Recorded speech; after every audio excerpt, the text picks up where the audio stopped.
അപ്പൊ നമ്മളിതാ ഒരു ബർത്ത്ഡേ ഫംഗ്ഷന് പോകാൻ വേണ്ടിട്ട് ഇറങ്ങിയതാണ് അല്ലേ മന്ന? നമ്മൾ എവിടെ പോവാണ്? ബർത്ത്ഡേ ഫംഗ്ഷന് പോകാൻ വേണ്ടിട്ട് ഇറങ്ങിയതാണ്.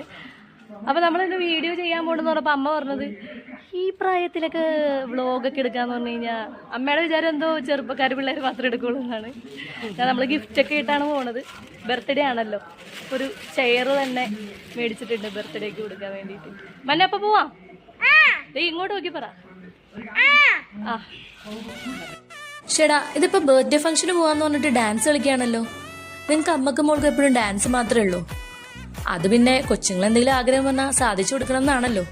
അമ്മേ, ഒരു ഡാൻസ് കളിച്ചാലോന്ന് മന്ന. എന്നാ പിന്നെ ആയിക്കോട്ടെ എന്ന് ഞാനും. ഇതൊക്കെയാണോ ഡാൻസ്? ആ, പിന്നെ മോളെ പറ്റിക്ക് ഇതൊക്കെ മതിയെന്നേ. അങ്ങനെ നമ്മൾ ബർത്ത്ഡേ ഫംഗ്ഷൻ നടക്കുന്ന വീട്ടിലെത്തി. തൊട്ടപ്പുറത്ത് തന്നെയാട്ടോ നമ്മുടെ വീടിന്റെ. ബർത്ത്ഡേ കുട്ടിയുടെ അമ്മ തന്നെയാണ് ഈ അറേഞ്ച്മെന്റ്സ് ഒക്കെ ചെയ്തിരിക്കുന്നത്. അങ്ങനെ നല്ലൊരു അടിപൊളി പൂച്ചക്കേക്കൊക്കെ കഴിച്ച് സദ്യ കഴിഞ്ഞിട്ടാണ് നമ്മൾ മടങ്ങിയത്. സദ്യയുടെ വീഡിയോ ഒന്നും എടുക്കാൻ പറ്റിയില്ല, മഞ്ഞക്കുട്ടി അലമ്പായതുകൊണ്ട്. ഇതിപ്പോ നവ്യ നായർ സിനിമയിലെ പൂച്ച കട്ട്ലൈറ്റ് ഉണ്ടാക്കിയെന്ന് പറഞ്ഞ പോലെ തെറ്റിയിരിക്കരുത്. പൂച്ച കേക്ക് എന്ന് ഉദ്ദേശിച്ചത് ഫൗണ്ടൈൻ ആട്ടോ. നല്ല അടിപൊളി കേക്കായിരുന്നേ.